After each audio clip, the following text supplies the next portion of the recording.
Marilyn Monroe's third marriage to playwright Arthur Miller hit the rocks when it is thought she found Mr. Miller's scrawlings, where he called her a W.E.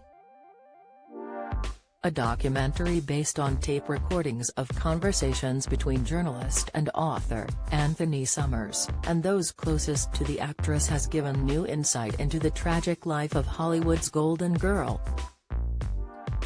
Mr. Summers began investigating her life in 1982, after he was commissioned by the Daily Express magazine, following the case into her death being reopened 20 years after the fateful night in August 1962.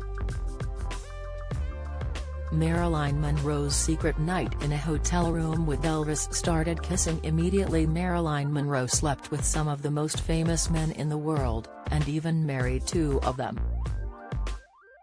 But the Hollywood star also spent one secret night of passion with Elvis, according to a sensational memoir. Express.co.uk reveals how the girl known as Norma Jean spent one evening with the king of rock and roll.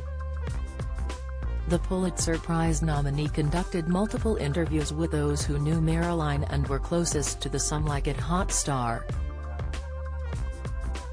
Speaking on the documentary, Mr. Summers told of the moment Marilyn was heartbroken after finding Mr. Miller's notes about his wife. He said, after a party, she happened upon some notes that Mr. Miller had left lying around. Marilyn told her acting coach it was something about how disappointed he was in me. How he thought I was some kind of angel, but now he guessed he was wrong. He'd married a woman as flawed as his previous wife had been. Miller also wrote in a note that she was a W.E. Mr. Summers went on to say that it was an incident Marilyn would refer to often, with it appearing to mark the beginning of her decline.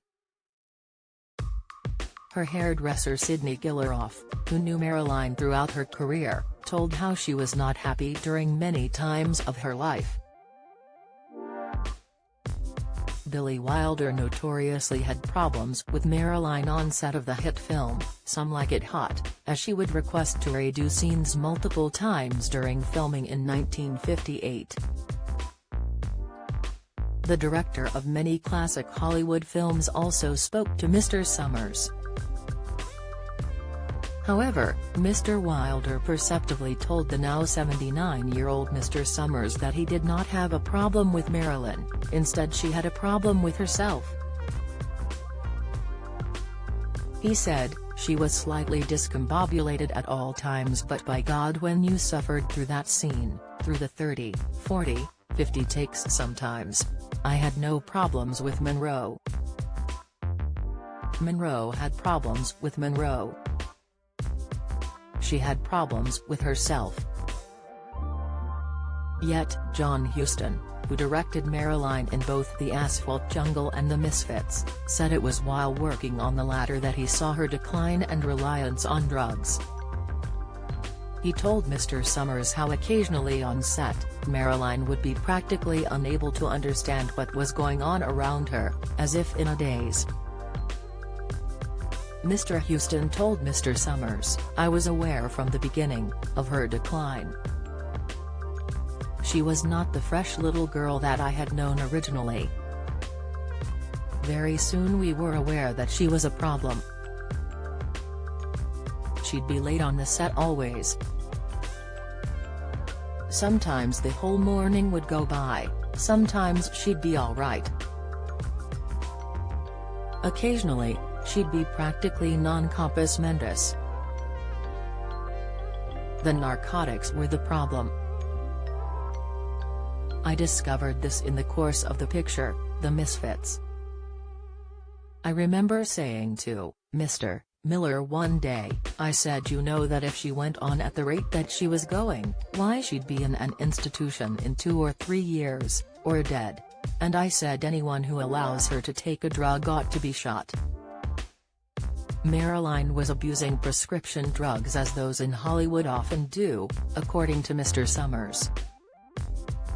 He told how Marilyn used uppers, namely amphetamines, for years, as well as sleeping pills, the very drugs she took before she died. Tragically, she died aged just 36, the year after The Misfits was released in 1962, due to a probable suicide following an overdose. The documentary, directed by Emma Cooper, is based on Mr. Summers' book, Goddess. The Mystery of Marilyn Monroe, The Unheard Tapes is available on Netflix.